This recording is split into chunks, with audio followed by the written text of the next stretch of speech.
अस्सलाम वालेकुम व्यूअर्स, नमस्ते। जो जिसको सरसरिया काल, बॉन्जू, पखैर रागले। हमारे तो बहुत सारी जुबानें हैं, बहुत कुछ बोला जा सकता है, लेकिन जारी बात है हम सारा कुछ तो नहीं कह सकते। व्यूअर्स, आज मेरे साथ हैं एक यंग इंडियन लड़की जो कि पॉलिटिकल एनालिस्ट भी हैं। वो उन्होंने अपने जो ट्विटर पेज पर लिखा हुआ है, वो जर्नलिस्ट भी है, वो रिसर्चर भी है, and she is Hindu from Kashmir. और उन्होंने लिखा है कि वो एक्टिविस्ट भी हैं और वो weapons of mass destruction, WMDs, सीटी काउंटर टेररिज्म एंड रेडिकलाइजेशन पे भी लिखती हैं। और वो पॉलिटिकल एंड सोशल एनालिस्ट हैं और वो थिंक टैंक में भी काम करती रही हैं। सो वेलकम दिव्या राजदान, बहुत शुक्रिया आपका, मैं आपने टाइम दिया मेरे यूट्यूब चैनल पे। बेसिकली आपसे बात करने का मकसद यही था कि हम लोग जो हमारी सोसाइटी में, इंडिया, भारत, पाकिस्तान में हम देखते हैं कि जो हमारे बड़े हैं, हमारे सीनियर्स हैं, वो तो अक्सर पॉलिसी डायलॉग्स में, डिप्लोमेटिक लेवल पे, मिलिट्री लेवल पे बोलते रहते हैं। तो आपसे बात करने का मकसद ये था कि हमें पता चले कि यूथ क्या सोच रही है। तो इसीलिए आपको रिक्वेस्ट की, दावत दी। आपके साथ था भारतीय चैनल्स पे, तो जो है वो गपशप रहती है। उधर तो हम कोई ना कोई चले करते रहते हैं, क्योंकि चैनल्स का एक खास सिलसिला डेकोरम होता है।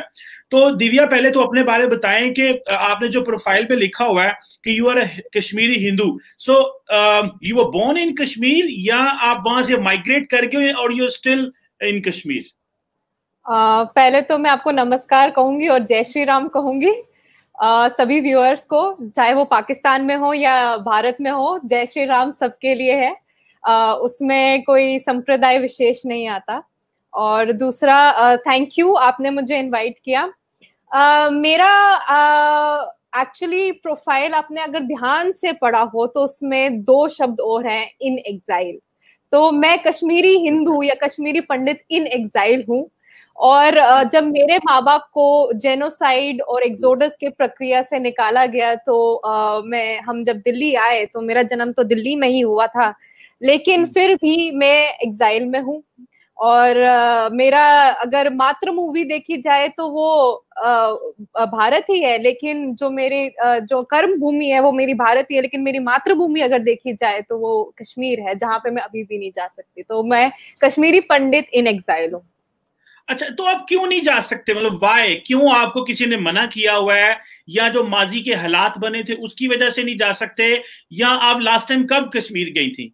मैं लास्ट टाइम कश्मीर 2012 में गई थी, एज अ टूरिस्ट गई थी, और उससे बड़ा दुखदाई एक्सपीरियंस और कोई नहीं हो सकता।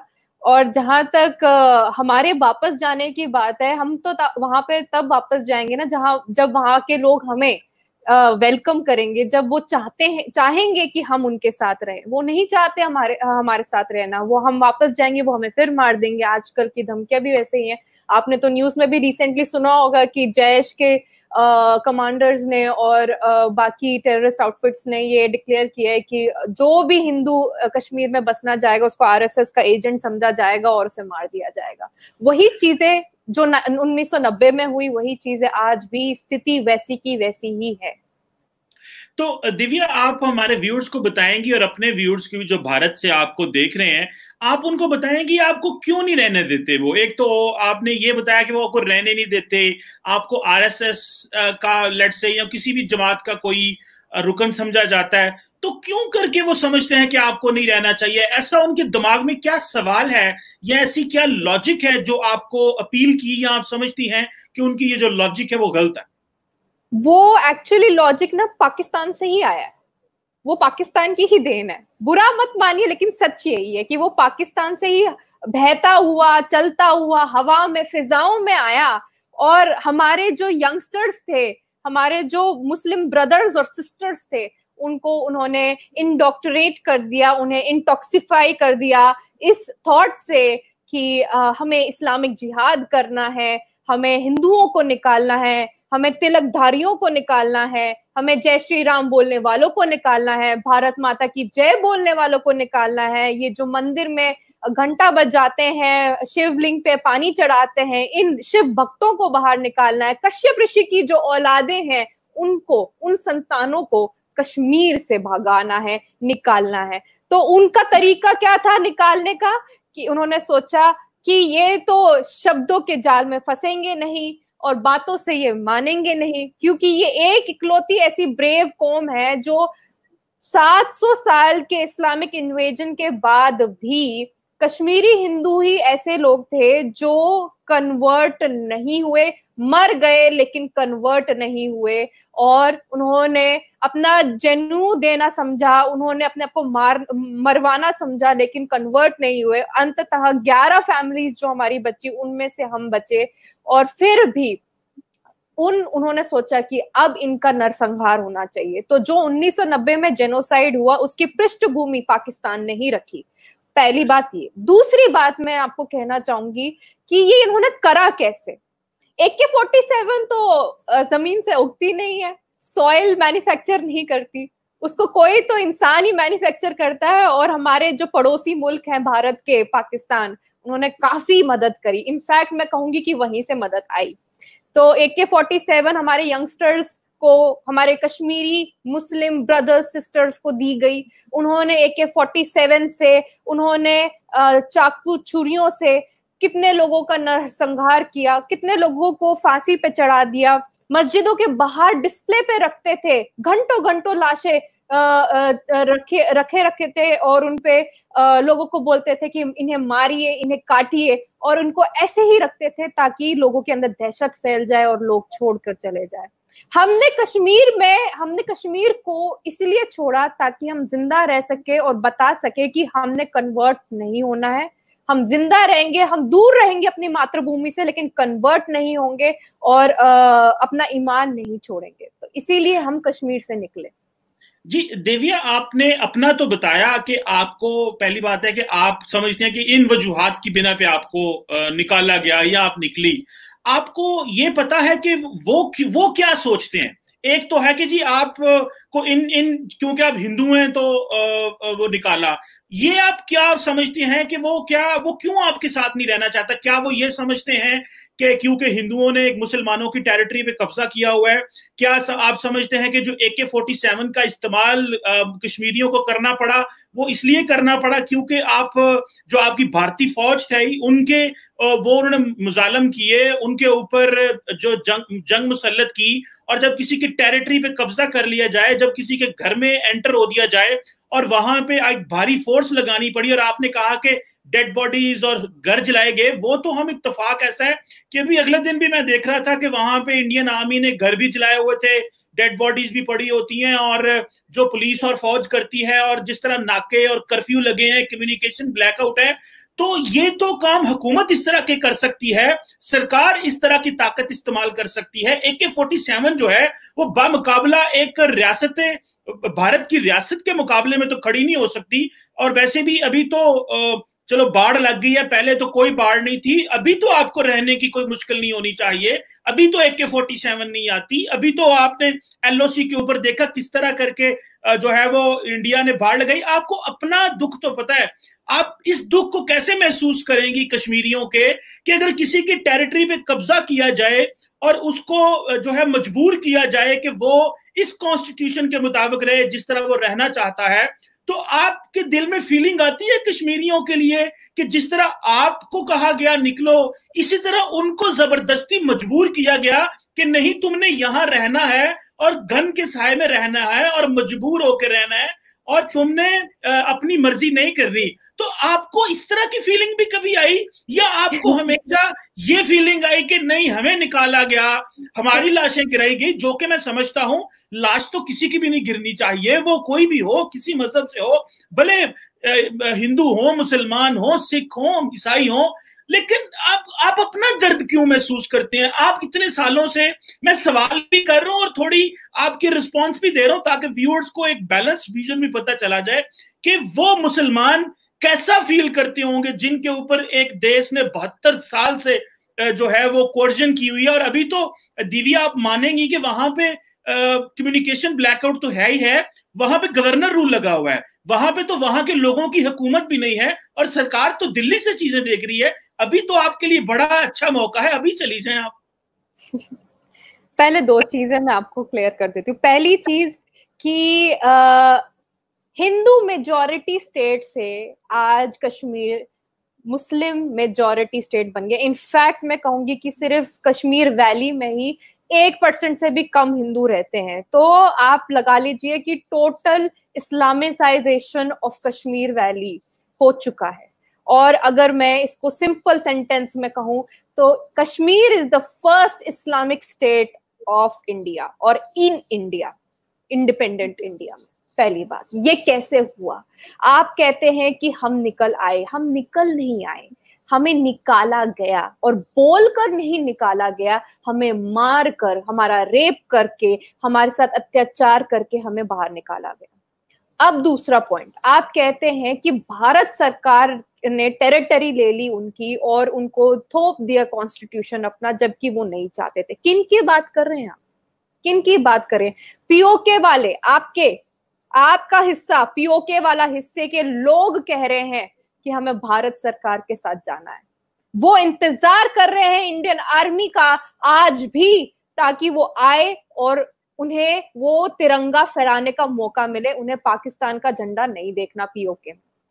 हमारी शारदा पीठ, जो हमारी कुल देवी है कश्मीरी पंडितों की, वो पीओके में तरस रही है हमारे आगमन के लिए। अब आप कहते हैं कि इंडियन आर्मी टॉर्चर करती है, वहां पे भी घर जलाए जाते हैं। किनके साहब, किनके घर जलाए जा रहे हैं?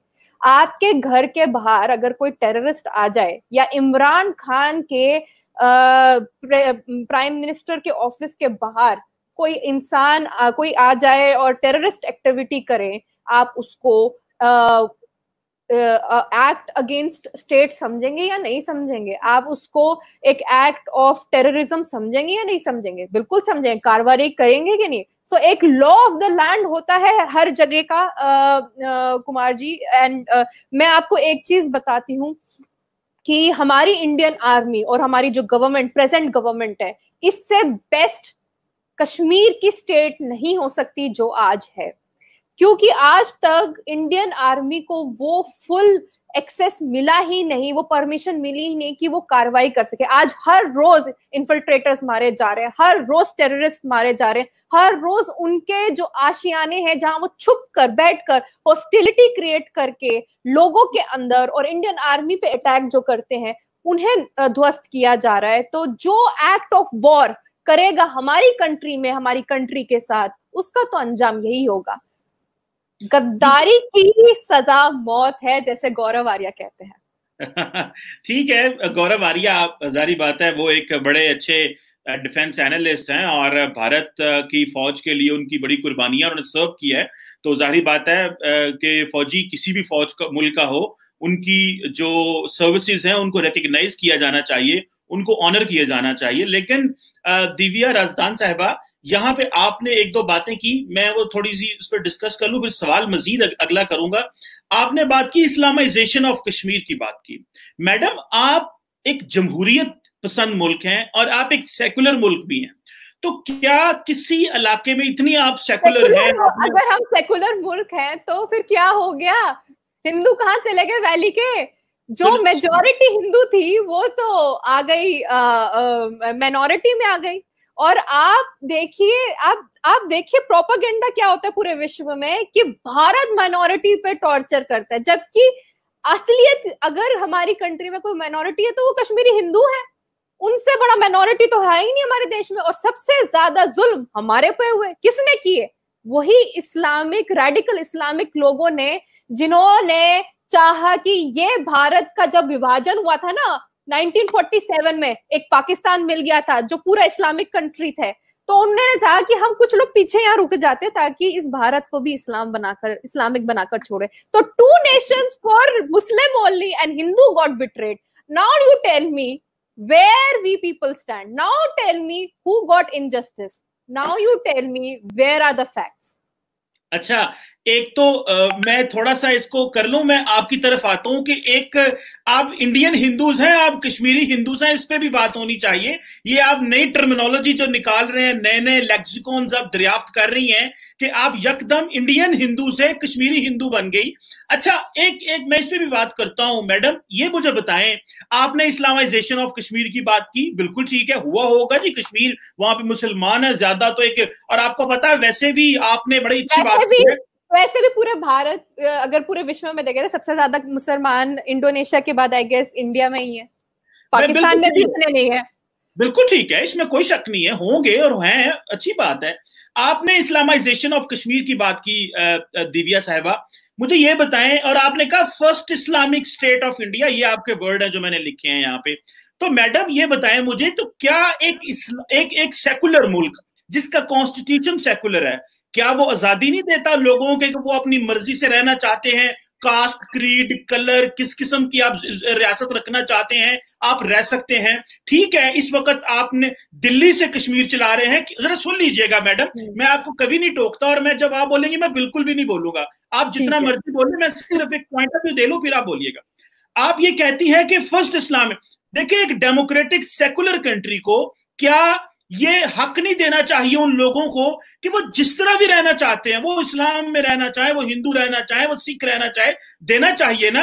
तो ये आपकी जो करेक्टराइजेशन है कि Islamic state, Islamisation of Kashmir, आपको इस्लाम से प्रॉब्लम है, आपको कश्मीर से प्रॉब्लम है। अगर आपका सेकुलर देश ये कहता है कि इंडिया के अंदर हिंदू रह सकता है, तो भाई मुसलमान क्यों नहीं वहां बना सकता? और दूसरी बात मैडम, ये जो आप बता दें, आपने कहा आजाद कश्मीर आना चाहता, आपके साथ आना चाहता है, इसमें तो कोई हकीकत नहीं है, ये तो आपने एक रेटरिक की। लेकिन मैडम ये एक बात बता दें मुझे, ये आप कश्मीरी हिंदू हैं या इंडियन हिंदू हैं? मतलब आपने बड़ी आइडेंटिटी को छोड़ के छोटी आइडेंटिटी अपनाना शुरू की। मतलब मैं ये कहूं कि मैं पाकिस्तानी मुसलमान हूं या मैं पंजाबी मुसलमान हूं, आप तो इस तरह की मिसाल दे रही हैं कि मैं इंडियन मुसलमान नहीं हूं, मैं इंडियन हिंदू नहीं हूं, मैं कश्मीरी हिंदू हूं। मैं ये कहना शुरू कर दूं ना अगर दुनिया में जाके, आई एम कमर चीमा और मैं पाकिस्तानी मुसलमान नहीं हूं, मैं पंजाबी मुसलमान हूं, तो लोगों को तो पता ही नहीं चलेगा भाई पंजाब क्या चीज है, क्योंकि एक सूबा है, लोगों को ना पता होगा। सो आप ये जो करेक्टराइजेशन कर रही हैं, आप आखिरी में बात, मैं उसका बताऊंगी, आखिरी बात, आप जो ये कैरेक्टराइजेशन कर रही हैं अपने ऊपर के मैं हिंदू कश्मीरी हूं, ये बेसिकली आप शनाख्त का नाम लगा के, क्या आपको लगता नहीं कि आप लोगों की सिंपैथी जीतना चाहती हैं? एक तरफ तो आपका मुल्क वहां पे 6-7 लाख फौज रख के उनको मारता है, और आप वहीं से निकल के कहती है नहीं, भले हमारी फौज मौजूद है लेकिन हम सेफ नहीं है। जहां 7 लाख फौज है और आप मौजूद नहीं है, और जिन लोगों के लिए फौज है वो कितने महफूज होंगे मैडम? ठीक है, मैं आपके हर एक सवाल का जवाब दूंगी, बिल्कुल थोड़ा टाइम दीजिए मुझे। आपने सवाल 3 सवाल पूछे, उसका मैं आपको जवाब। पहला सवाल आपने पूछा कि भाई सेकुलर देश है और मुस्लिम्स को रहने का उतना ही हक है जितना हिंदुओं को है।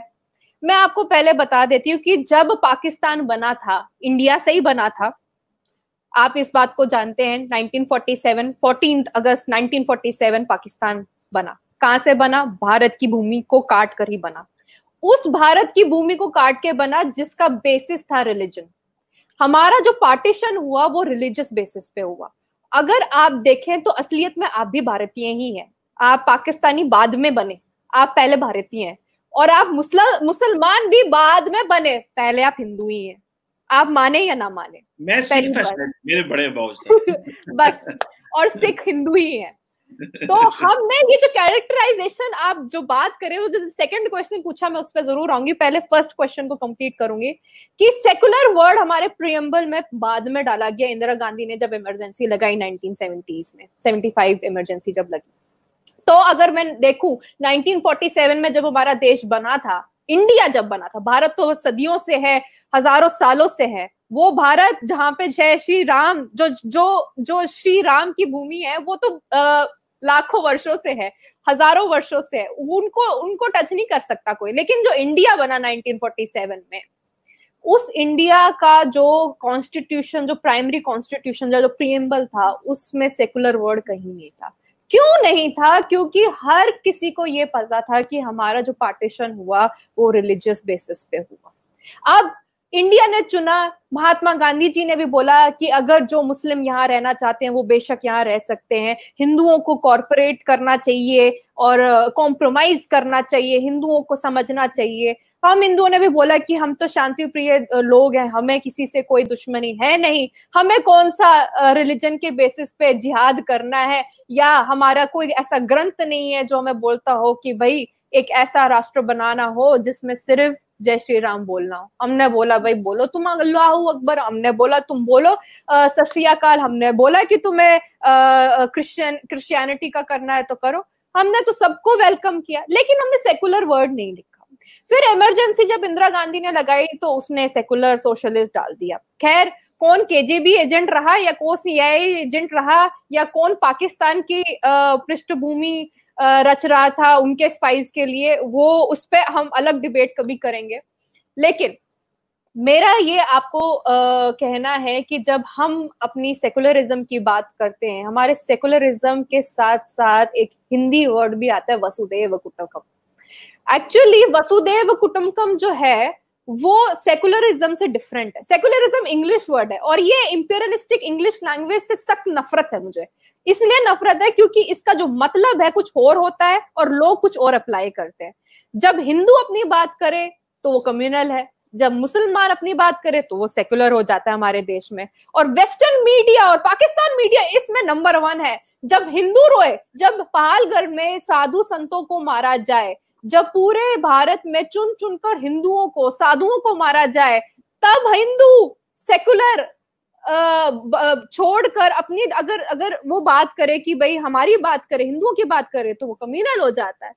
और आप देखिए अगर मुसलमान को कोई सपोर्ट भी मिलता है तो वो हिंदू ही करते हैं हमारे देश में।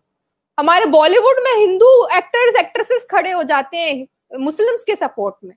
तो क्या आप ऐसे कोई कुछ गिन चुन के लोग भी बता सकते हैं जो इंडिया में हो, जो मुस्लिम और जो हिंदुओं को सपोर्ट करे और कहे कि नहीं हमने कभी ना कभी इनके साथ गलत किया है और इनको ठीक करना होगा, we should correct all the blunders which we have done. खैर मैं उस पर नहीं जाती। आपका दूसरा क्वेश्चन था इसके ऊपर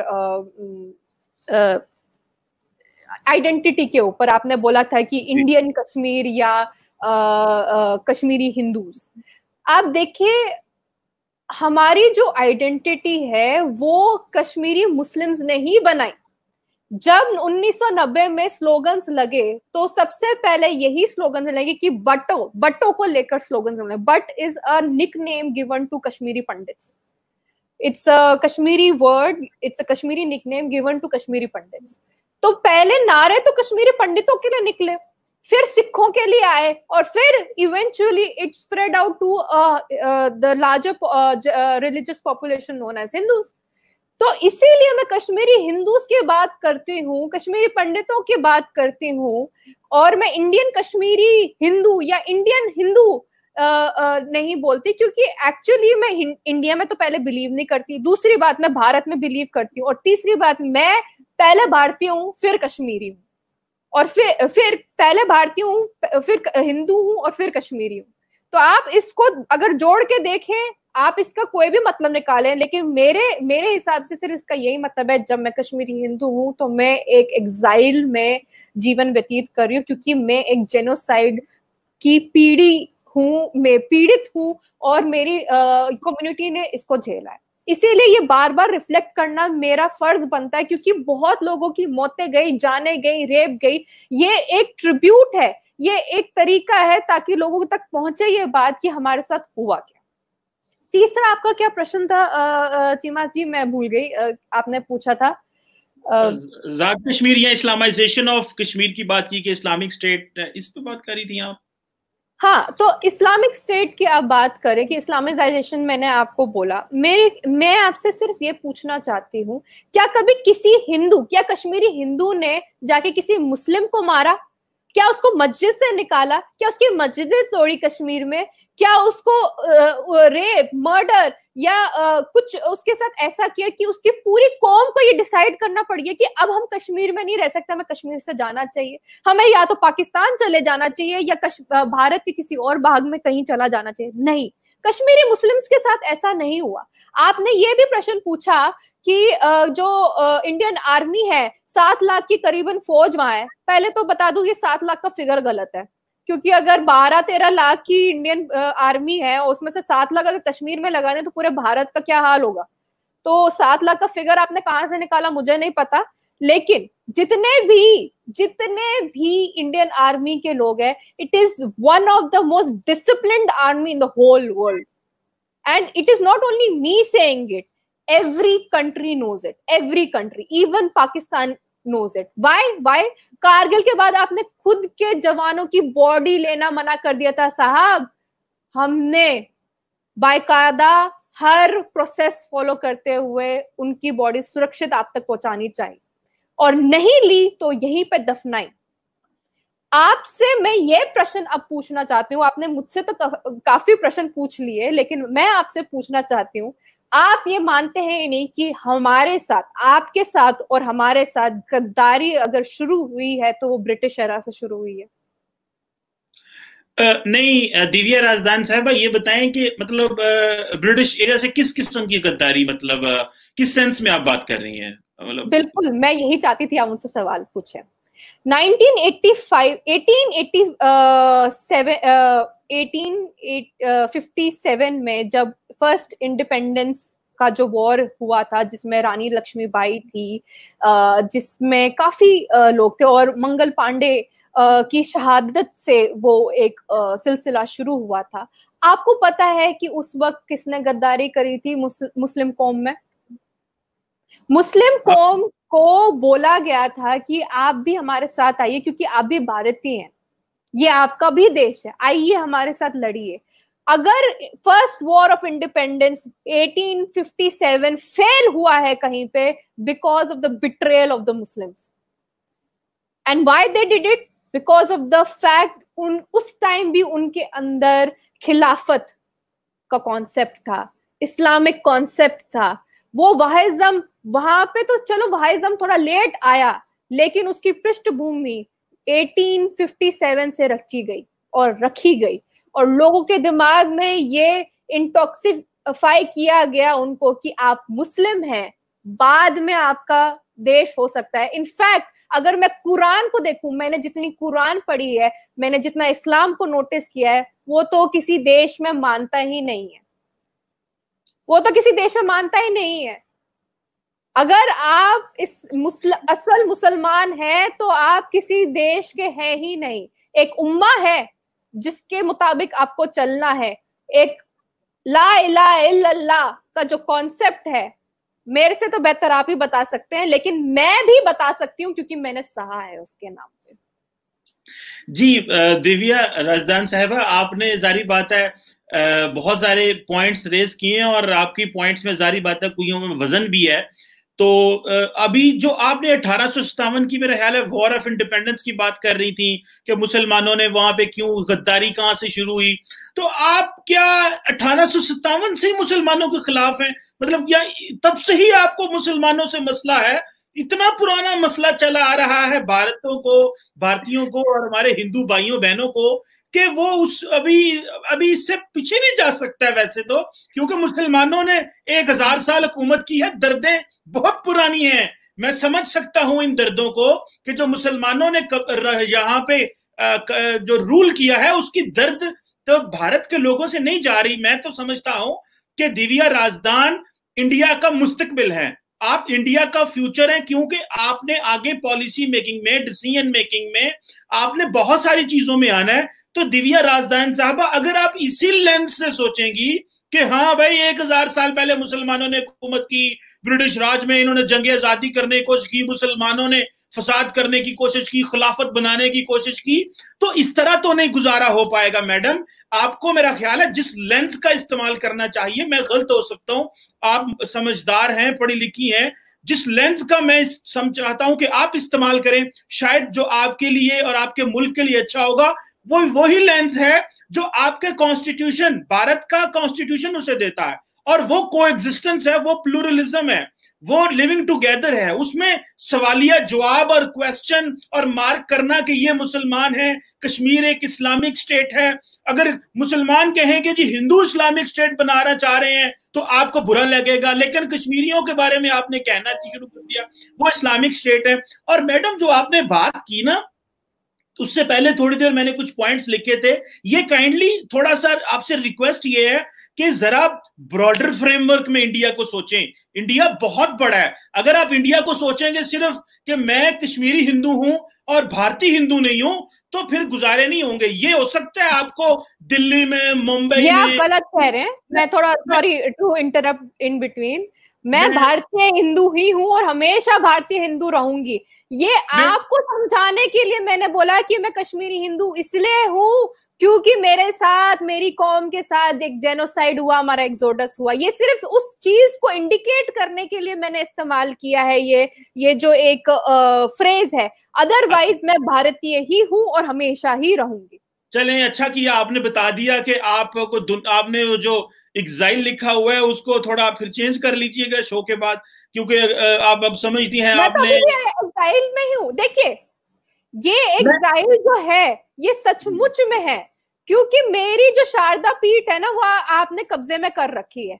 जब पीओके से वो इंडिया का भाग में आ जाएगा ना, जिस दिन आ जाएगा, ये एग्जाइल भी उस दिन हट जाएगा। और ठीक है, ठीक है। और मैं आपको कहूंगी इंशाअल्लाह और गणेश इच्छा दोनों की, आप देखिए आने वाले समय में जिस मैप में आप पीओके लिखते हैं ना, वो बहुत जल्दी भारत का हिस्सा होने वाला है, क्योंकि वो भारत का ही है। ठीक है, आपकी देखिए, आपने जो क्वेश्चन पूछा था कि कितने पुराने हिस्ट्री में मैं जा रही हूँ और मैं इतनी पुरानी बात बताने लगा था। चले आप बोल लें क्योंकि आप मेहमान हैं। मैं उस पॉइंट पे थोड़ा सा रिफ्लेक्ट कर दूं। मैंने एक छोटी सी पोयम लिखी थी थोड़ी देर, कुछ महीनों पहले। वो उसका टाइटल ये था, हिंदू हो तुम, परशुराम की औलाद हो तुम। चीमा साहब, हिंदू हैं आप, परशुराम की औलाद हैं आप। कुछ समझ में आया? जिन मुसलमानों से, जिन मुस्लिम से मुझे खफा है, इस बात का खफा है बाद में कि उन्होंने मारा, काटा, रेप किया। पहले इस बात से खफा हूं कि वो कन्वर्टी है। अब आप मेरे समझ गए होंगे, जवाब को समझ गए होंगे। देखिए मैडम, आपका जाहिर बात है, एक मौकफ है, पर्सपेक्टिव है, और होना भी चाहिए। मैं समझता हूं कि हर बंदे को, हर शख्स को अपनी ओपिनियन रखनी चाहिए। और being a young girl and being a young Indian analyst, आपको वोकल होना चाहिए अपने भारत के लोगों के लिए और अपने लिए, ताकि आप एक अच्छा पर्सपेक्टिव दें। लेकिन मैडम, जब आप ये बात करती हैं कि मैं एक कश्मीरी हिंदू इन एग्जाइल हूं, तो आप ये इमेजिन करें कि अगर इतनी बड़ी फौज आपको वापस मकबूजा कश्मीर, जिसे हम मकबूजा कश्मीर कहते हैं और आप कश्मीर कहते हैं, नहीं लेके जा सकी, अमन नहीं दे सकी, आपको वहां बिठा नहीं सकी, तो कभी 72 सालों में 140 करोड़ लोगों ने ये बैठा सोचा है कि आओ मिलकर फैसला तो करें, इन लोगों की तकलीफ क्या है जो 72 साल बाद भी इस तरह मर रहे हैं, इस तरह रो रहे हैं, इनकी इज्जतें लूटी जा रही हैं लेकिन खामोश हैं, इनको बांट दिया गया है। इन लोगों की कोई सुनने वाला है क्या? अगर आपको नहीं आपकी फौज लेके जा सकती वहां पे, तो उनकी कौन सुन सकता होगा? और दूसरी बात यह है, आप कहती है कि जो कश्मीर है उसको वो मिल जाएंगे, और जो कश्मीर है वो उसको जो आर्मी है वो कैसे मुसलमानों को मार सकती है? मेरा ख्याल है कि आपने कभी ह्यूमन राइट्स वॉच की रिपोर्ट नहीं पढ़ी, आपने कभी अक़वाम मुत्तहिदा को नहीं, उसकी रिपोर्टें नहीं पढ़ी ह्यूमन राइट्स की। आपने अपनी ही सुप्रीम कोर्ट के 4 लफ्ज देख लें जिन्होंने रिसेंटली कहा कि हम 4G टेक्नोलॉजी नहीं दे सकते ऑक्युपाइड कश्मीर में। हाँ, बाकी भारत तो 4G टेक्नोलॉजी, ये मेरी बहन दिव्या राजदान तो 4G टेक्नोलॉजी से बात कर सकती है अपने सारे हिंदुस्तान के लोगों से, लेकिन वो जो कश्मीरी हैं उनको 4G नहीं मिलेगा। हिंदूज, जो कश्मीरी हिंदूज इन एग्जाइल है, वो 4G ले रहे हैं। वो जो कश्मीरी असल कश्मीरी है, जिनका वो मुल्क है, जिनका वतन है, जिनकी जानें चली गई, जिनके घर उजड़ गए, जिनके घर जल गए, जिनका सोना उतार लिया गया। मैं हाल ही में देख रहा था, ये किस तरह आप अपने लिए सोचते हैं। आए हम सब मिलके कश्मीरियों के लिए भी सोचें, आए उन लोगों के लिए सोचें जो ओप्रेस्ड हैं, जिनके ऊपर जुल्म हुआ, जिनके ऊपर फौज बैठी है और वो घरों से नहीं निकल सकते। थोड़ा सा तो सोच लिया जाए उनके लिए। क्या ख्याल है? बहुत बहुत अच्छा ख्याल है। थोड़ा सा आप मेरा भी ख्याल करिए और मुझे बताइए, ये सोमरी कोली कौन है? ये क्या? सुना अमरा कौन है? ये हाँ। चंपा और रिंकी कुमारी कौन है? आपको पता है ये कौन है? मैं तो इन लड़कियों को नहीं जानता। ये पाकिस्तान में ही रहने वाली लड़कियां। क्या बात है, मेरी कोई आपको बात पता नहीं नहीं? ना। अच्छा, ये ना जिंदा नहीं है, आपको क्यों? पता है?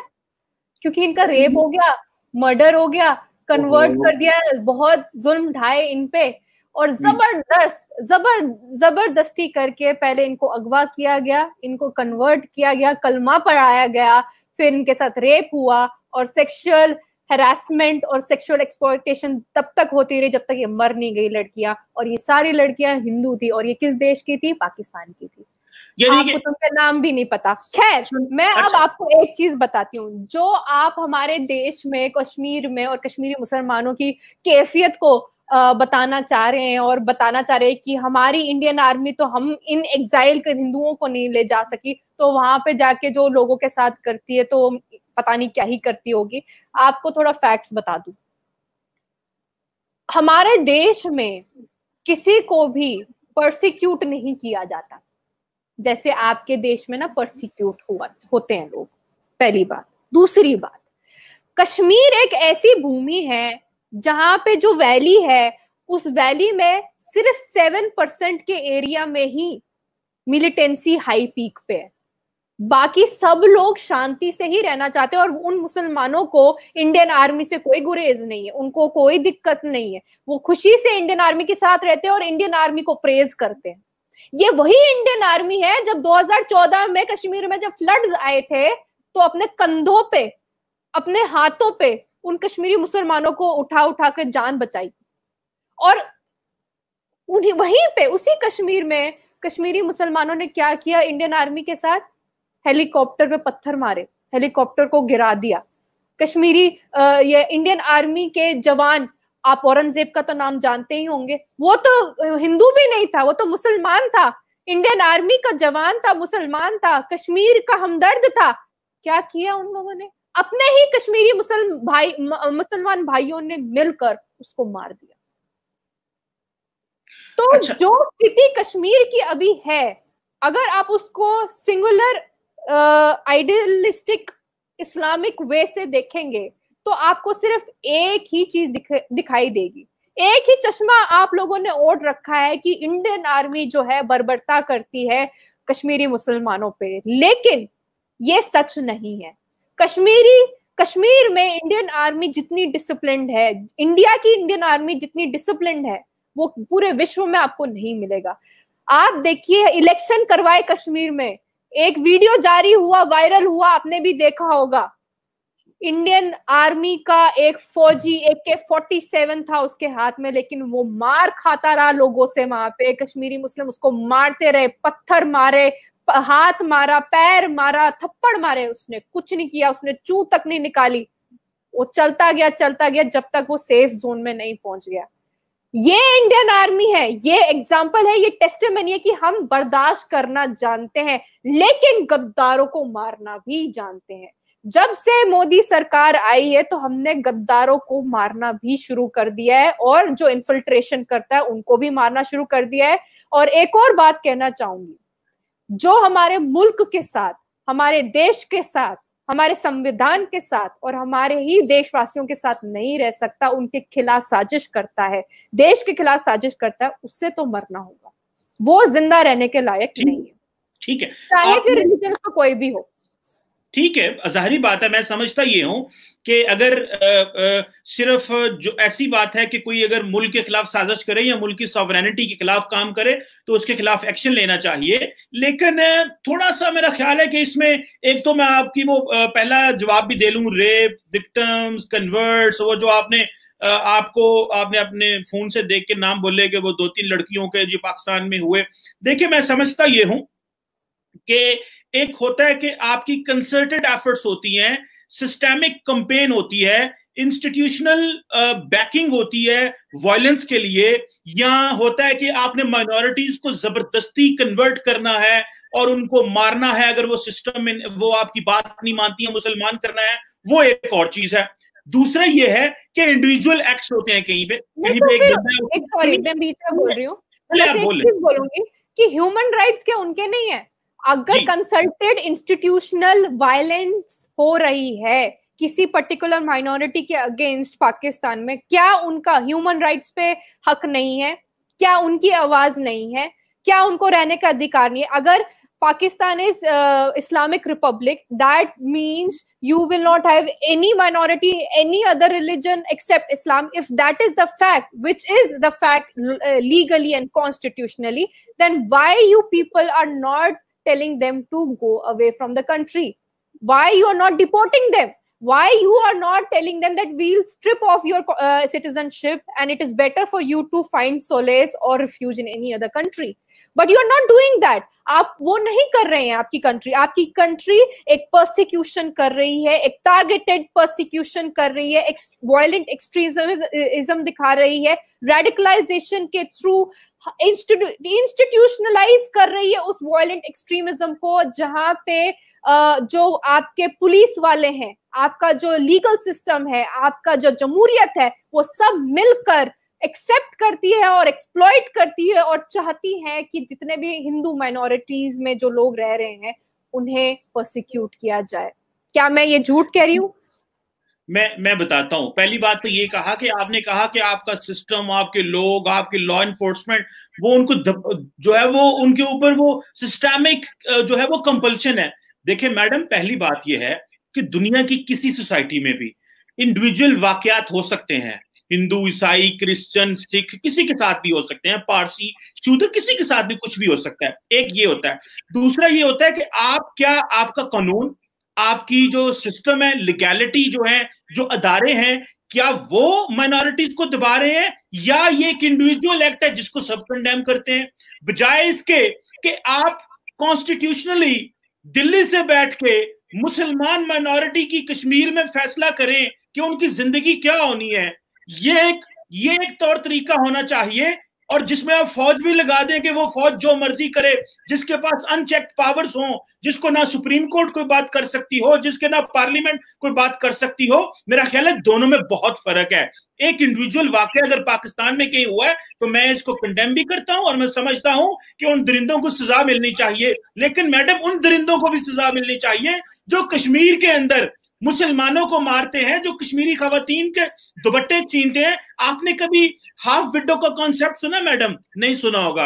हाफ विडो वो होता है, वो खवातीन जिनको कश्मीरी फौजी उठा के ले गए क्योंकि उनके ऊपर एलिगेशन लगाई कि ये मुजाहिद हैं, और वो खवातीन आज भी इंतजार कर रही हैं इंडिया के अंदर, कश्मीर के अंदर, कि पता नहीं मेरा हस्बैंड जिंदा है कि मर गया है, वो आएगा कि नहीं आएगा। मैडम ये होती प्रोसिक्यूटेड, जिसे आप जो प्रोसिक्यूशन होती है, systemic prosecution with the legal and constitutional enforcement. एक बात आपने बात की, पाकिस्तान की डेथ्स की बात की। मैडम 1 लाख कश्मीरी मर चुके हैं 1989 के बाद। आप तो बच के आ गई। मैंने कहा कत्ल किसी का भी हो, किसी का भी कत्ल हो, कत्ल है, आप तो बच के आ गई। उनका भी पता किया उनको क्यों 1 लाख को मारा गया। वो तो हक मांग रहे हैं। देखें, मैं ये आखिरी मेरी बात सुनिएगा। वो तो हक मांग रहे हैं ना, वो हक मांग रहे हैं कि उनको उनकी टेरिटरी पे उनको उनकी मर्जी के मुताबिक रहने दिया जाए। आप उनको नहीं रहने देना चाहती, वो आपकी मर्जी है। हम इस पे सिर्फ एक लीगल, कॉन्स्टिट्यूशनल, डिप्लोमेटिक, पॉलिटिकल और मॉरल बहस कर सकते हैं। हम कोई दंगा फसाद इसमें नहीं कर सकते। मेरा ख्याल है ये एक बहुत बड़ी डिबेट हो जाएगी। हमने 40, 42, 43 मिनट इसी पे लगा दिए हैं। अगर मैं थोड़ा सा सवाल जो है उसको कन्वर्ट करूं और मैं ले आऊं इस वक्त की जो हुकूमत है मैडम, जो हुकूमत है भारत के अंदर, जिसको आप भारतीय जनता पार्टी कहते हैं, जो इस वक्त भारत के अवाम के मैंडेट से जीती है, आप क्या समझती हैं मैडम ये जिस तरह की तकसीम इंडिया के अंदर कर रहे हैं, और तकसीम ये सिर्फ, मैं मुसलमानों और कश्मीर की बात नहीं कर रहा, मैं इंडियन पॉलिटिक्स की बात कर रहा हूं। आप एक रिसर्चर हैं, आप मीडिया के लिए काम करती रही हैं, आप एक रिसर्चर के तौर पे मुझे बताएं कि जो तकसीम भारतीय जनता पार्टी ने मुसलमानों और हिंदुओं के दरमियान की, और जो तकसीम हिंदुओं और हिंदुओं के दरमियान की, शूदर को तो छोड़ ही दे ना, सिखों शूदर को तो छोड़ दे, वो तो ऐसे ही हैं बस, जिनकी कोई जिंदगी नहीं है।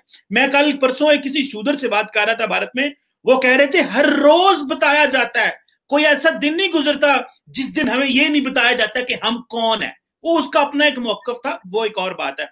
लेकिन मैडम क्या समझती है कि भारतीय सियासत जो है वो इवन के कांग्रेस को भी एंटी नेशनलिस्ट कह दिया? छोड़े कश्मीर में क्या हो रहा है, कश्मीरी तो आपको गद्दार नजर आते हैं ना, वो तो आपको पता नहीं आप उन्हें क्या क्या और कहते हैं। कांग्रेस को भी अब जो है वो एंटी नेशनलिस्ट कहा जाता है, और तकसीम इतनी क्यों बढ़ रही है? आपको नहीं पता कि शायद इतना बड़ा मुल्क को थोड़ी यूनिटी और आगे प्लूरलिज्म की तरफ जाना चाहिए? आप ना क्वेश्चन थोड़े याद कर लीजिए, क्योंकि मैं तो भूल जाऊंगी जवाब देते देते, तो मुझे याद दिलाते रहिए। पहला आपका सवाल था कि कुछ एक दो केसेस होते हैं पाकिस्तान में कन्वर्जन के, रेप के या टॉर्चर के माइनॉरिटीज पे, हिंदूज के स्पेशली। सर आपको एक चीज बता दूं, जब पाकिस्तान बना था, जब पार्टीशन हुआ था, तब वहां पे कुछ 12.8% हिंदूज थे, और आज की डेट में लेस देन 2% है। ये अपने आप में परसेंटेज काफी दिखाने के लिए है कि आपकी कंट्री ने हिंदूज के साथ क्या किया। पहला सवाल ये। दूसरा आपने बोला कि कश्मीरी मुस्लिम्स जो है अपना हक मांग रहे हैं। हक कैसे मांगा जाता है जी? कैसे हक मांगा जाता है? भीख का कटोरा सामने रखकर अगर कोई हक मांगे तो शायद मजबूरी में या दिल पसीज जाए तो कोई दे भी दे। ये पता है कैसे हक मांगते हैं? गिरजा टिक्कू का नाम शायद आपने सुना नहीं होगा, लेकिन मैं थोड़ी उनकी कहानी छोटे में बता देती हूँ। ये वो कश्मीरी हिंदू पंडित महिला थी जो जम्मू चली गई थी इस डर की वजह से कि जो कश्मीर में हो रहा है उसकी वजह से 1990 में जैसा माहौल मिलिटेंसी का हुआ, वो जम्मू चली गई थी। उन्हें वहां से फोन करके बुलाया गया कश्मीर ये झांसे में कि आप आ जाइए, अपनी स्कूल की फीस ले जाइए, आपको कुछ नहीं होगा, आपको टच नहीं किया जाएगा, कुछ नहीं होगा, हम आपकी सुरक्षा रखेंगे। और ये वही लोग थे जो फ्रीडम फाइटर्स कहलाए जा रहे थे। ये किस चीज की फ्रीडम मांग रहे थे, किस चीज का हक मांग रहे थे? पता है कैसे हक मांगे इन्होंने? ये गिरजा टिक्कू जिसका पहले रेप हुआ, फिर बाद में 2 हिस्सों में इसकी बॉडी कर दी गई। कैसे कर दी गई? कोई मैकेनिकल आरी से नहीं, कारपेंटर की जो आरी होती है ना, जिसमें बहुत जोश और दम चाहिए होता है उसको, एक वुड को काटने के लिए, वो आरी से 2 पीस कर दिए बॉडी के। सोचिए कैफियत, आप just imagine the amount of pain, the barbarity, the torture. Why? क्या एक फ्रीडम फाइटर जो हक मांग रहा है अपना, वो किसी के साथ ऐसा करता है?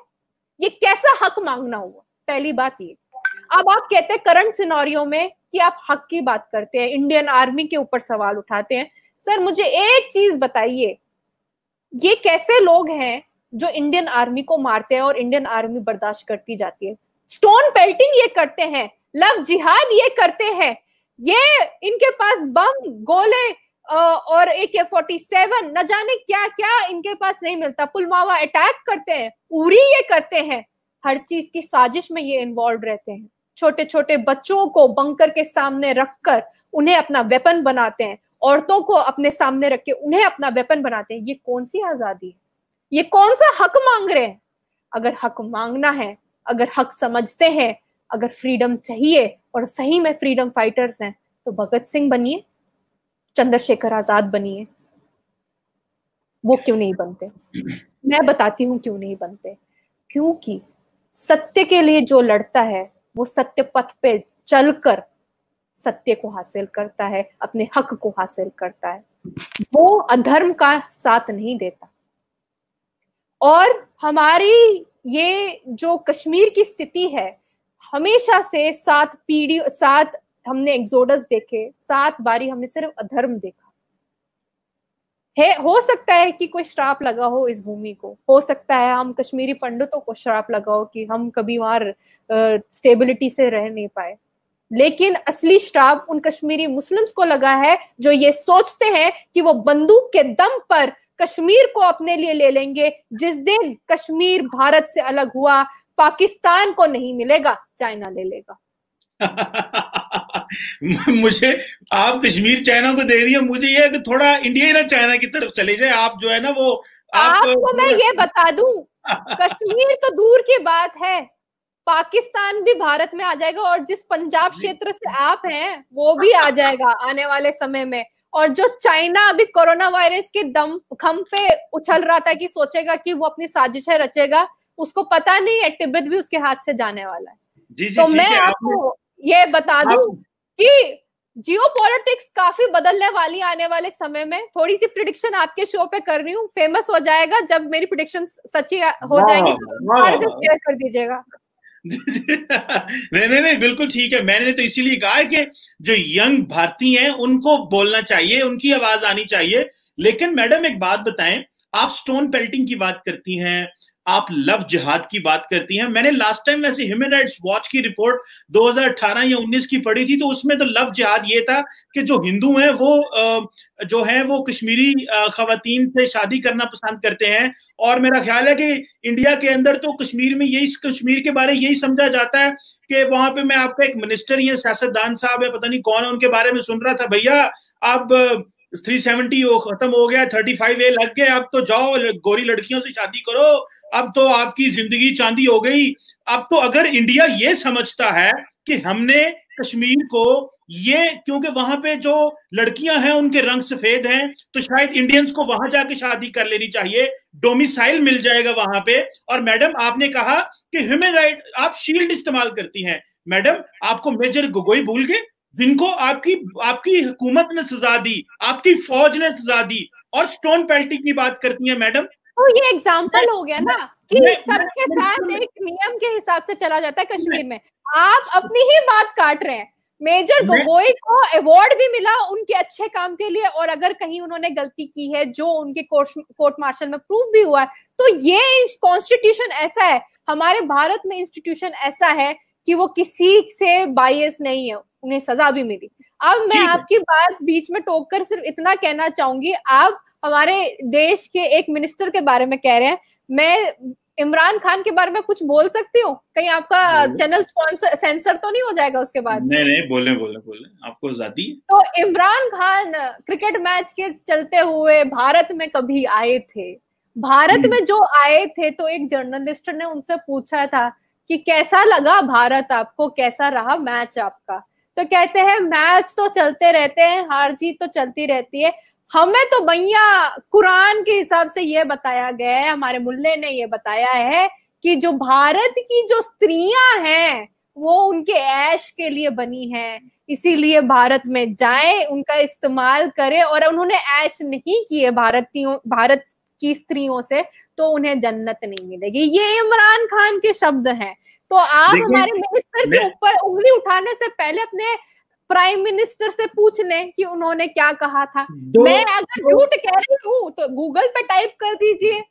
सुने, पहली बात तो ये है कि इमरान खान ने, एक जर्नलिस्ट ने सवाल किया, इमरान खान ने जवाब दे दिया। अब इमरान खान ने क्या जवाब दिया मुझे इसकी हकीकत नहीं पता, सिर्फ जर्नलिस्ट ने जो बताया वो आप बोल रही हैं, एक बात। दूसरी बात, अगर फॉर एग्जाम्पल सुन ले, अगर इमरान खान ने खुदा ना खास्ता ये बात की भी है, एक इंडिविजुअल था, एक शख्स है, उसने बात की, उसका ना किसी पॉलिसी मेकिंग में कोई ताल्लुक, मैं अगर गॉड फॉरबिड उसने बात की है, तो उसका ना कोई पॉलिसी मेकिंग से ताल्लुक, ना वो पॉलिटिक्स में, ना वो सियासत कर रहा है। आप इमरान खान की एक जर्नलिस्ट की बात पे इतना यकीन करती हैं जिसका कोई पता नहीं सच और झूठ का, और आप भूल रही हैं कि आपका मिनिस्टर बबांगे दोहल पूरी दुनिया को बता रहा है जाओ भाइयों, जाओ कश्मीर में। मैडम बात बहुत आगे निकल जाएगी, ये चीजें नहीं है। मैं समझता हूं, जैसे मैंने पहले आपसे अर्ज की कि अगला सवाल लेता हूं मैं आपका, फिर थोड़ी देर हमने, क्योंकि मैं चाहता हूं कि व्यूअर्स को मैक्सिमम आइडियाज पता चले। आपके कुछ आइडियाज हमें पता चल गए जो कि बहुत खतरनाक हैं, जो कश्मीर के बारे में और पाकिस्तान के बारे में, लेकिन फिर भी मैं समझता हूं कि शायद डोमेस्टिक पॉलिटिक्स के बारे आपके आइडियाज थोड़े प्रोग्रेसिव होंगे। तो मुझे सवाल, मैं दोबारा वही रिपीट कर देता हूं, इस पुरानी बहस को यही छोड़ते हैं। आप मैडम ये बताएं कि इंडिया जो है वो नरेंद्र मोदी साहब की क़यादत में किधर जा रहा है? क्या आप ये समझती हैं कि नरेंद्र मोदी साहब की जो, डरिएगा ना, कोई बात नहीं, खैर है, खुल के दिल से भी बात करनी चाहिए, हर वक्त नहीं डरना चाहिए। मुझे पता चला है मैं नहीं डरती, बहादुर खातून है, बहादुर लड़की है, मुझे तो पता चलता है बड़े बड़े टीवी स्टेशन डर जाते हैं, मतलब आप तो एक इंडिविजुअल हो। मुझे मैडम, मुझे ये जानना है, मैं एक पढ़ी लिखी बहस करने लगा हूं, कोई तूर तकरार नहीं हमने किया, हमने बड़े अच्छे अंदाज से आर्गुमेंट से बहस की। आप क्या मैडम समझती हैं कि इंडिया की जो सियासत है उसमें ज्यादा तफरीक नहीं आई कि हिंदू मुसलमान तो चलो एक लड़ाई थी, ट्रंप साहब आए तो जिस तरह हिंदुओं ने मुसलमानों की मसाजिद में जाके बीजेपी के झंडे लहराए, वो तो मैडम दुनिया ने देखा, उसकी तो मिसालें ही और मिलती हैं, वो जो रेसिस्ट हमने नजरिए देखे। लेकिन अब हिंदू क्यों खिलाफ हो गया है? कांग्रेस को भी एंटी नेशनलिस्ट कहा जाता है। तो ये जिस तरह के हालात चल रही हैं, और आपने थोड़ी देर पहले एक बात की थी कि हम तो आजाद कश्मीर की तरफ भी देख रहे हैं, वो भी इंडिया का हिस्सा बन जाएगा। तो क्या 2023 का जो मोदी साहब का इलेक्शन है वो मजीद किसी लड़ाई की नजर हो जाएगा और भारत इसी तरह गुर्बत और अफलास में रहेगा? गुर्बत में कौन है ये पूरा विश्व जानता है, खैर उस पर मैं टिप्पणी नहीं करूंगी। मुझे आपका पूरा सम्मान है उस बात पे। जहां तक कांग्रेस की बात आती है, कांग्रेस तो उसका जन्म ही एक ब्रिटिश आइडेंटिटी से हुआ। एओ ह्यूम जो ex civil servant British empire में रह चुके थे, उन्होंने कांग्रेस की शुरुआत करी। तो कांग्रेस के खून में ही एंटी भारत है, एंटी इंडिया नहीं, एंटी भारत है। और जहां तक मुझसे अगर आप ये सवाल पूछेंगे, जहां पे आपने वर्ड प्रोग्रेसिव लगाया, तो मैं आपको एक चीज कहूं, मोदी जी तो करेंगे ही करेंगे जो उन्हें करना है, उनके बारे में तो मैं बताऊंगी ही कि वो क्या सोचते हैं। लेकिन मैं जो सोचती हूँ मैं आज आपको बताती हूँ। मैं सोचती हूँ अखंड भारत, मैं सोचती हूँ भगवा भारत, मैं सोचती हूँ भगवा कश्मीर। और वो भगवा कश्मीर कोई खून में डूबा हुआ नहीं होगा, वो केसर से चमकने वाली जो सूर्य की जो तपिश होगी ना, उससे चमकने वाला भारत होगा, अखंड भारत होगा। उसमें लोगों की हत्याएं नहीं होंगी, उसमें मर्डर नहीं होंगे, उसमें रेप नहीं होगा, उसमें श्री राम का युग वापस आएगा, राम राज्य वापस आएगा। तो आप कहती हैं कि रेप और मर्डर हो रहे हैं, अखंड भारत में नहीं होंगे, अभी हो रहे हैं। मैं ये कह रही हूं कि ये हमारा सौभाग्य और ये हमारा भाग्य और ये हमारा भविष्य है। आज की अगर प्रेजेंट बात करें तो जो नरेंद्र मोदी सोच रहे हैं, भारत का विजन जो वो बोलते हैं, वो एक बहुत ही प्रोग्रेसिव है, बहुत इकोनॉमिकली। आप देखिए इकोनॉमिक रिफॉर्म्स देखिए, हमारे जो हमने किस तरीके से कोरोना वायरस को हैंडल किया है।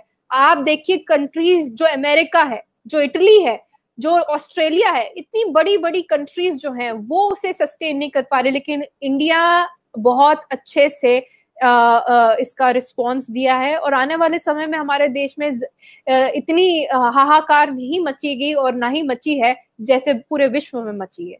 और हम लीड कर रहे हैं, हम लोगों को इंस्पायर कर रहे हैं कि आप हमारे प्रोटोकॉल्स या हमारे जो स्टैंड पॉइंट्स है उन्हें देखें, उन्हें समझें। तो हम विश्व को सिर्फ हिंदू राष्ट्र कहने वाले जो लोग हैं, पहले ये आपने ये भी बोला कि हिंदू में बटा हुआ है, हिंदू में डिवाइड चल रहा है। एक्चुअली ये हिंदू रिनासेंस का टाइम है, रीअवेकनिंग ऑफ हिंदूज।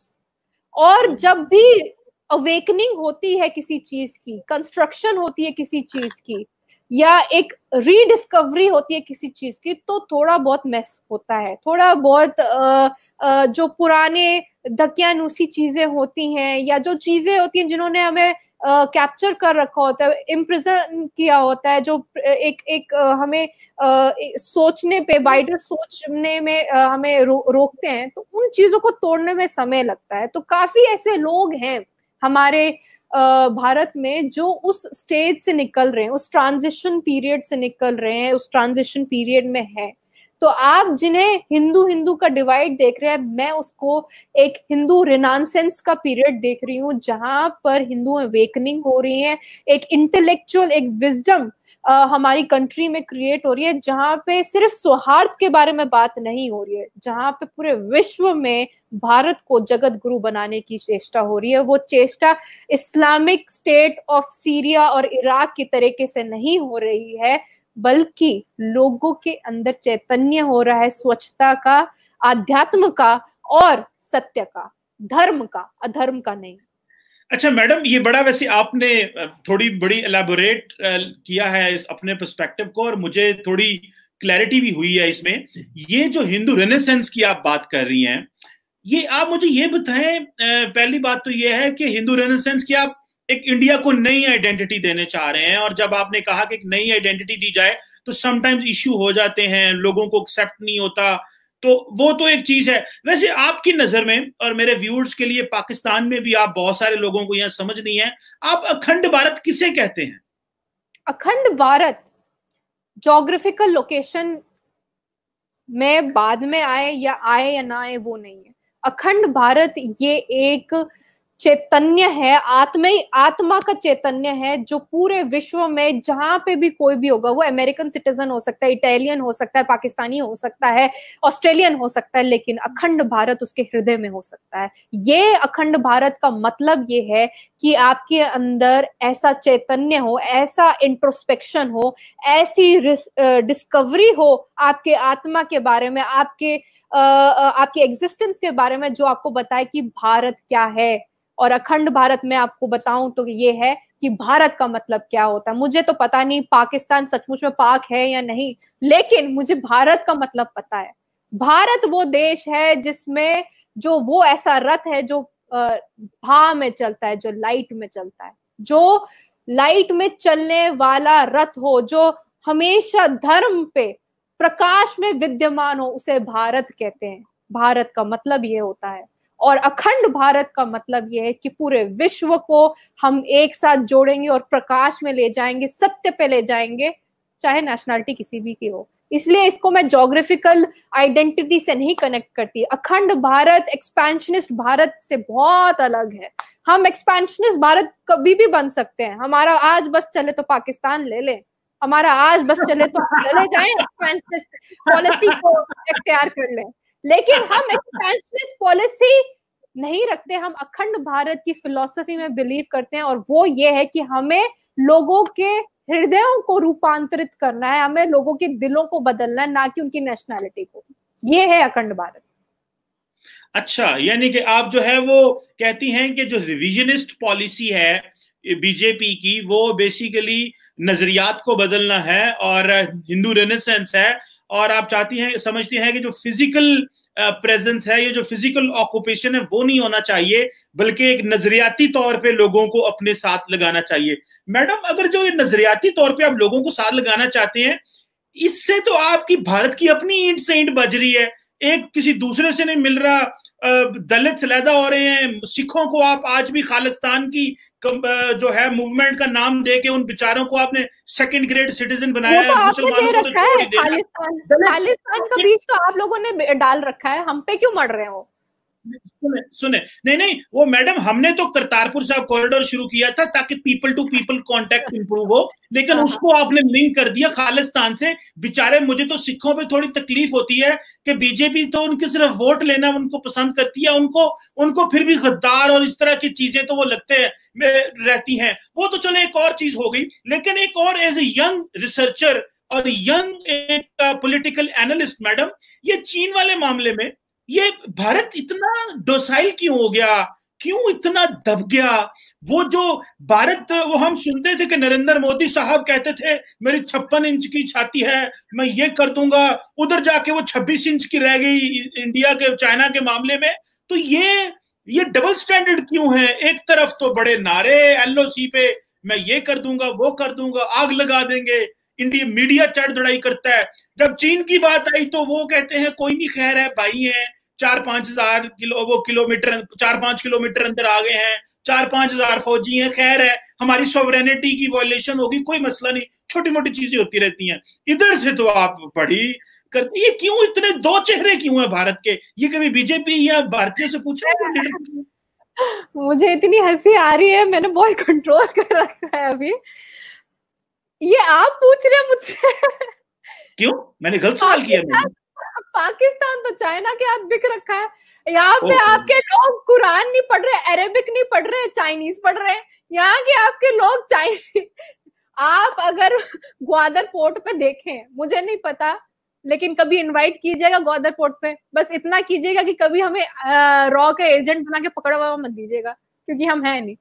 लेकिन जहां तक मेरी रिसर्च बता रही है और जहां पे पूरे विश्व को पता है, पाकिस्तान आज ऐसी स्थिति में है जहां चाइना ने टेक ओवर कर गया है। ग्वादर पोर्ट पे यूनान करेंसी चल रही है, मैं सही बोल रही हूँ या नहीं? ग्वादर पोर्ट पे जितने भी पाकिस्तानी वर्कर्स हैं वो चाइनीज सीखते हैं, और जितना भी इकोनॉमिक कॉरिडोर चल रहा है चाइना और पाकिस्तान के बीच में, पाकिस्तानी लोग आज अरेबिक छोड़कर, कुरान छोड़कर चाइनीज सीख रहे हैं। कौन किसके कब्जे में है पहले ये देख लीजिए। दूसरी बात, आपने बोला face of India versus China, और मोदी जी की बात करें। चाइना आज इस स्थिति में है कि वो हम पे 1 इंच भी नहीं बढ़ सकता, 1 इंच भी नहीं, क्योंकि हमारी इंटरनेशनल गुडविल इतनी अच्छी, इतनी तगड़ी हो गई है। और कोरोना वायरस के बाद चाइना को उसका असली चेहरा पूरी दुनिया के सामने आ गया है। आपको ये सही में लगता है कि हम पीछे हट गए? पीछे हटा है चीन, और आने वाले समय में तिब्बत फ्री होगा। और आपने मेरी प्रोफाइल भी देखी फ्री तिब्बत की, तो आपको मैं बता दूं वो मैंने ऐसे ही नहीं लगाई है। हमारा भारत वो भारत है जहां पे चाणक्य नीति थी, और चाणक्य नीति अभी भी है। हम अर्थशास्त्र के वो विख्यात पंडितों को हमने बिठा रखा है नेशनल सिक्योरिटी में, जो साम दान भेद और ढंग से हर चीज हासिल करना जानते हैं। हमारा मिलिट्री डॉक्ट्राइन शायद आपने पढ़ा नहीं होगा, शायद चाइना ने नहीं पढ़ा होगा, लेकिन मैंने पीएलए का मिलिट्री डॉक्ट्राइन पढ़ा है, अनरिस्ट्रिक्टेड वॉरफेयर। उसका अनरिस्ट्रिक्ट वॉरफेयर जो है एक्सपेंशनिस्ट है, इकोनॉमिकली एक्सप्लोसिव है, लेकिन वो टिकने नहीं वाला। वो इसलिए नहीं टिकने वाला क्योंकि भारत है, रहेगा और हमेशा से था। और ये वो भारत है जहां पे चाहे जितने भी गद्दार पैदा हो जाएं, लेकिन एक ही भगत सिंह काफी है सबको लाइन में लाने के लिए। तो हमारे जो नरेंद्र मोदी जी हैं वो मिक्सचर है विवेकानंद के, वो मिक्सचर है चाणक्य के, वो मिक्सचर है भगत सिंह की ब्रेवरी के, वो मिक्सचर है उस उन ब्रेव सोल्जर्स के जो टेररिस्टों को भगा रहे हैं, मार रहे हैं। और चाइना को तो उसकी औकात दिखाई देंगे, चीनियों को तो पता ही चल गया उनकी औकात का। आप अपना खैर बताइए कि पाकिस्तान तो निपटता जा रहा है, चाइनीज अंदर आए जा रहे हैं। जरा मैं बताता हूं, मैंने जो चाइना के हवाले से आपने बात की, पहली बात तो यह है कि आपको थोड़ा बता दूं और आपके व्यूअर्स को भी बता दूं कि चाइना पाकिस्तान की स्ट्रेटेजिक पार्टनरशिप, और स्ट्रेटेजिक पार्टनरशिप आपको पता है तमाम लेवल्स पे होती है। और हम जरा सुनिएगा ना, हम बेल्ट एंड रोड इनिशिएटिव जो BRI है उसके पार्टनर हैं CPEC के तहत। अच्छा, हमारी तो आपके साथ जो चीन के साथ ट्रेड है मैडम, वो तो बहुत थोड़ी है, इतनी छोटी ट्रेड है। लेकिन एक बात बताएं, आप चाइना पाकिस्तान इकोनॉमिक कॉरिडोर का हिस्सा भी नहीं है, BRI का हिस्सा भी नहीं है। आपने अनरिस्ट्रिक्टेड वॉरफेयर की बात की, इसलिए तो हिस्सा नहीं है क्योंकि हम उनके कब्जे में नहीं है, हम अपने अकेले रह सकते हैं। अगला भी सुन लेंगे। आपने अपनी एग्जिस्टेंस में इतने सक्षम है कि हमें चाइना की BR इनिशिएटिव की जरूरत नहीं है, हमें उस इनिशिएटिव की जरूरत नहीं है जहां पे आपको CPEC करना पड़ गया उनके साथ और स्ट्रेटेजिक पार्टनरशिप करनी पड़ गई। जी मैडम, बस मेरा एक आधा पॉइंट रह गया, एक आखिरी सवाल होगा, सिर्फ मैं आपको चीन के हवाले से बता दूं। देखें, आपने चीन की बात की, आपको पता है आपकी चीन की कितनी इंपोर्ट है? इंडिया कितने बिलियन डॉलर्स की इंपोर्ट करता है चीन से? अराउंड 85। सुने मैं बताता हूं। इस वक्त 2020 में चीन की और इंडिया की जो बायलैटरल ट्रेड है वो 100 अरब डॉलर है। जब चीन के सदर इंडिया आए थे तो जो मोदी साहब ने बिच बिच के उनको जनाब उनके लिए जाके बीच भी साफ करते थे और बताते थे, बीच साफ करते हुए फोटोग्राफर साथ ले जाते थे, और जो जोर की जफ्फी डाल लेते हैं वो बड़े बड़े लीडर तंग हो रहे होते हैं, लेकिन मोदी साहब को अच्छा लगता है। शुक्र है कोरोना आ गया, अभी तो वो मोदी साहब को बिल्कुल करीब नहीं आने देंगे। तो आपको पता है 100 अरब डॉलर की ट्रेड है उसमें, जरा सुनिएगा ये, उसमें से 85 अरब डॉलर ऑलमोस्ट आप इंपोर्ट कर, आपकी इंपोर्ट है। आपका ट्रेड डेफिसिट आप देख लेना तो अरबों डॉलर्स में है। जरा सुनिएगा, आप कहते हैं आप CPEC का हिस्सा नहीं है और BRI का हिस्सा नहीं है।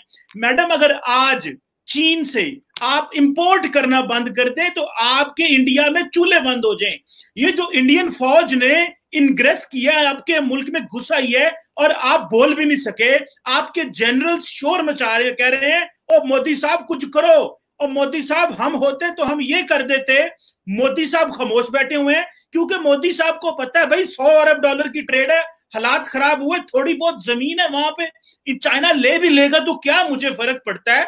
मोदी साहब खामोश हो गए हैं। मोदी साहब को पता है अगर चीन के खिलाफ बोले या कुछ किया या चीनी फौजियों को पत्थर हाथ भी लगाया तो ट्रेड बंद हो जाएगी, चूल्हे बंद हो जाएंगे।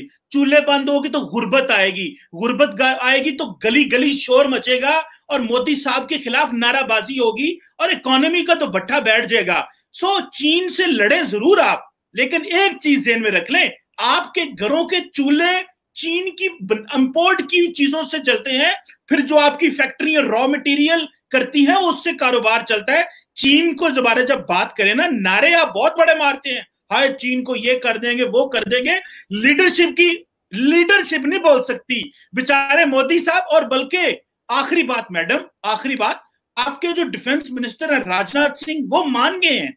मैं आपके फॉर्मर एक वो जनरल है डीएस हुड्डा, उनका बयान देख रहा था। उन्होंने कहा, मैंने पढ़ा द हिंदू में खुद, आई थिंक इंडियन एक्सप्रेस में मैंने पढ़ा, उन्होंने कहा कि there was an element of coercion by the PLA for the Indian army. एक रिटायर्ड जनरल बोल रहा हो, डिफेंस मिनिस्टर बोल रहा हो हमारे साथ ज्यादती हो गई, तकलीफ तो होती होगी, लेकिन ट्रेड है, खामोशी अच्छी है। आपने प्रधानमंत्री मोदी को सुनते नहीं है लगता है। मैं सुनता हूँ, आजकल अंदर घुसे हुए कम बोलते हैं कोरोना की वजह से। नहीं, आपने सुना नहीं वॉइस फॉर लोकल? आपने सुना नहीं उन्होंने चाइना को कैसे डिफीट करना है? उन्होंने तो पूरी स्ट्रैटेजी पब्लिक कर दी। अच्छा, ये तो इतनी बड़ी स्ट्रैटेजी है कि आपको उस पर पीएचडी करनी चाहिए। खैर मैं बताता हूँ, एक सेकंड। पाकिस्तान एक ग्रे लिस्ट में है, आपको पता है ना वो कौन सी ग्रे लिस्ट में है? जी जी जी जी, कौन सी ग्रे लिस्ट में, जरा बताइए। FATF मैडम बोल लेना। हाँ, तो जून जुलाई के बाद क्या होने वाला है? वो ग्रे लिस्ट, ब्लैक लिस्ट में जाने वाला है। हम ग्रे से व्हाइट में आ जाएंगे, आप जलते रहेंगे। कैसे व्हाइट में आएंगे? आप कैसे व्हाइट में आएंगे? कर लें होगा। आप हमारे देश की परवाह मत कीजिए, हम तो अखंड भारत बनाकर रहेंगे, हम विश्व गुरु बनकर रहेंगे, हम चीन को धूल चटाएंगे और पाकिस्तान को भारत में मिलाएंगे। हमारे को आप मत बताइए कि हम क्या करें क्या ना करें और क्या नहीं कर सकते और कहाँ दिक्कत है। आप देखिए आपके ऊपर क्या घास गिरी हुई है। अभी ग्रे लिस्ट में है, बहुत ही जल्दी ब्लैक लिस्ट में हो जाएंगे। और ध्यान रखिए कोरोना वायरस के चलते हुए जितना पैसा मिला ना वो भी डिप्लीट हो रहा है। देखिए मैडम, आप पाकिस्तान की तो ग्रे लिस्ट को छोड़ दें, क्योंकि हमें पता है, हमने सुने ना मैडम, सुने देखिए, हम तो इस वक्त एशियन डेवलपमेंट बैंक से भी डील कर रहे हैं, हमारे हालात खराब है, हमारी इकोनॉमी खराब है, हम तो IMF से भी डील कर रहे हैं, हम तो वर्ल्ड बैंक से भी डील कर रहे हैं, हम तो तमाम दुनिया की ताकतों से डील कर रहे हैं, कोई फाइनेंशियल प्रॉब्लम नहीं है, अल्हम्दुलिल्लाह जबरदस्त जा रहा है। लेकिन एक चीज सुन लें, अमेरिका, फ्रांस और यूरोप जितना पैसा और जितने राफेल आ रहे हैं ना, वो इसलिए आ रहे हैं कि चीन के आगे खड़े होना है। उन्होंने आपको ये चीजें इसलिए नहीं दी कि ये डोकलम वाला और ये बॉर्डर का मसला आ जाए तो चुप करके जो है वो ऊपर कंबल लेके सो जाओ। भैया आपको पैसा दिया, वेपन दिया, राफेल दिया। ये जो आपके राजनाथ सिंह गए थे उधर पेरिस, खुद राफेल लेने चले गए और वहां पे सारी आरतियां शारतियां उतारी के इनको नजर ना लगे राफेल को। कभी किसी ने एयरक्राफ्ट को, एयरप्लेन को भी, उसको कभी जंगी जहाज को भी हिंदू किया है। आपने एक फ्रेंच जहाज को पकड़ा तो आपका दिल क्यों चल रहा है?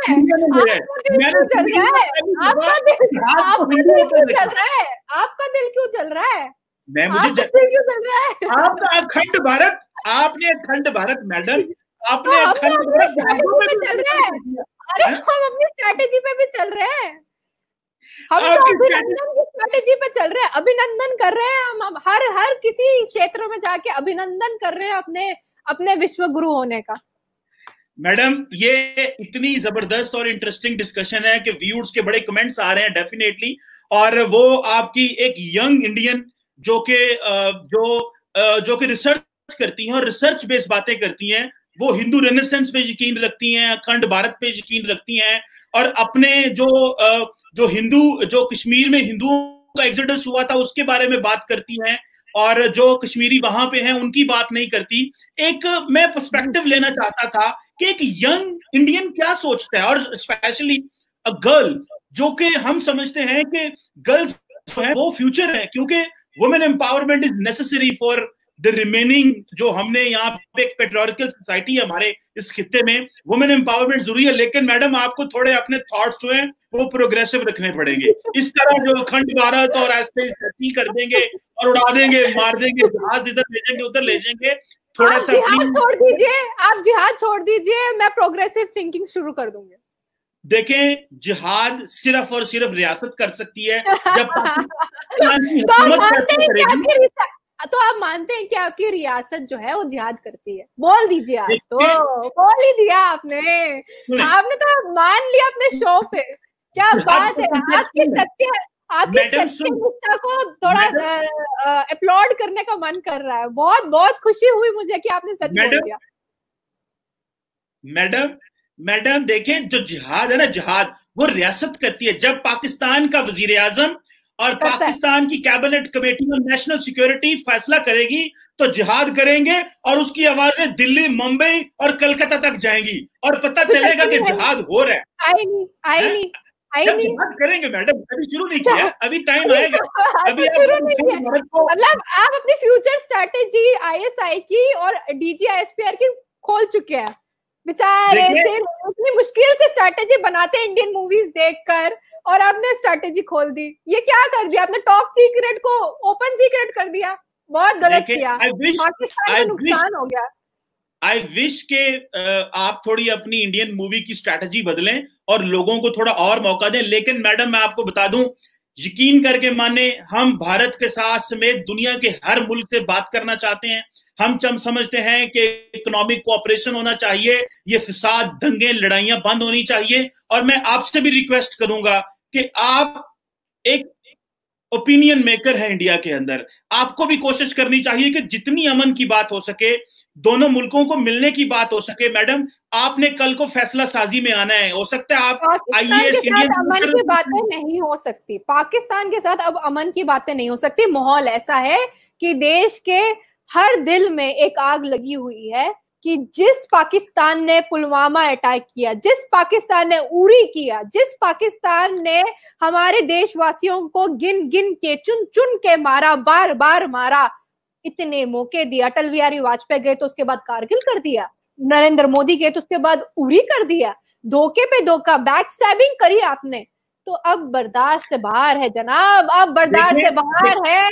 पाकिस्तान के साथ तो अमन की बातें नहीं होंगी और नहीं होनी भी चाहिए, क्योंकि आपका इकलौता ऐसा देश है जिसने नेबर होने के बाद भी, पड़ोसी होने के बाद भी छुरा घोंपा है हर मैडम एक बात बताऊं, पहली बात तो ये है कि हम कश्मीर के मसले को सिर्फ political, diplomatic and morally support करते हैं। एक बात, आप अपनी ऑडियंस को, भारतीय जो हुकूमत है अपनी ऑडियंस को खुश करने के लिए पुलवामा 1, पुलवामा 2, पुलवामा 3, पता नहीं क्या क्या। एक तो मुझे शक ये है कि जो बॉलीवुड के डायरेक्टर है ना, वो मोदी साहब की हुकूमत के अंदर कहीं छोड़ किसी दफ्तर के इर्द गिर्द होते हैं, या जो अजीत दोवल आपके NSA हैं उनके ऑफिस के करीब करीब आपकी बॉलीवुड के डायरेक्टर, प्रोड्यूसर रहते हैं, जो उनको बताते रहते हैं कि इस तरह मूवी बनेगी, इस तरह हम ऊपर से देख रहे होंगे, नीचे जो वैगन है या वैन है उसको हम पता आप कैसे कह रहे हैं, मुझे नहीं पता ये आप कैसे कह रहे हैं, लेकिन जैशे मोहम्मद, हिजबुल तो यही बोलते हैं, we will take Kashmir first and then Kashmir पे तो कब्जा हुआ है उनके, कश्मीर पे वो तो पाकिस्तान की जन्मभूमि है, पाकिस्तान ने उनको जन्म दिया है। जैशे मोहम्मद को किसने जन्म दिया? देखें, जो जैशे मोहम्मद को छोड़े, जो कश्मीर में जिहाद हो रहा है वो तो अपने हक के लिए हो रहा है, और उनका हक है मैडम जिहाद करना। और आपको रेप करके हक मांगेंगे, किसका कैसे हक मांगा जाता है हमें भी बताइए। पाकिस्तान की और मुस्लिम की और जिहाद की, इस्लाम की, कुरान की, सबकी यही फितरत क्यों है कि वो हक जब मांगने जाते हैं तो जो नीचे होना चाहिए, हाथ जो ये आपने गलत बात की है, आपने इस्लाम और कुरान की गलत बात की है। देखिए ये गलत बात है और मारते हैं। ये आपने गलत बात की है, इस्लाम और कुरान की बात गलत की है। लेकिन मैं आपको बता दूं, मैं आपसे भी रिक्वेस्ट करूंगा कि हर भारतीय उठ खड़ा हो और कश्मीरियों की मदद करे, क्योंकि इस वक्त भारत की हुकूमत ने उनके ऊपर कब्जा किया हुआ है, और उनका साथ दें। मैं तो आपको भी कहूंगा, दावत देता हूं कि आप जाएं, कश्मीरियों के साथ खड़े हों और वहां पे कश्मीरियों की मदद करें, ना कि एक गासिब और आर्टिकल 370 हटा दिया, आर्टिकल 370 हटा दिया, ठीक, आर्टिकल 370 हटा दिया, कर दी मदद। आप जाए ना, फिर आप क्यों नहीं जाती हैं? अभी तो अपने आप को कश्मीरी हिंदू ना कहना, अभी तो सिर्फ शादी हुई है जनाब, बैंड बाजा बारात आना बाकी है, अभी तो लंगर होना बाकी है, अभी रिसेप्शन होना बाकी है। अच्छा चले देखते हैं मैडम के आगे किस तरह दावत देंगे आपको, शादी पे आइएगा। जी जी जी जी, जरूर जरूर हम आएंगे और देखेंगे कि आप जब किसी के बंदा घर घुस जाए तो वहां पे घर घुस के लोगों की जो जिंदगी और खुशियां आपने तबाह की हैं वो भी देखेंगे कि आप अपनी तो खुशियां मनाना चाहते हैं, लेकिन जिनके घर जला के खुशी मनाना चाहते हैं, ऐसे घर नहीं बसते मैडम, ऐसे घर नहीं बसते। कुमारी का भी घर ऐसे ही उजड़ गया था, ऐसे घर नहीं बसते, किसी और का घर जला के अपना घर ना बसाएं। ये आपको इन पाकिस्तान, उनके साथ भी ऐसा ही हो रहा है। चले मैडम, आपका मैं बहुत शुक्रगुजार हूं कि आपने वक्त दिया और हमने कोशिश की कि दोनों मुल्कों के पर्सपेक्टिव्स रख सकें। आपने भारत का पर्सपेक्टिव रखने की कोशिश की, मैंने पाकिस्तान का रखने की कोशिश की, लेकिन आप भले कहती रहें कि नहीं हमें पाकिस्तान से अमन नहीं करना, मैं अमन का दाई हूं।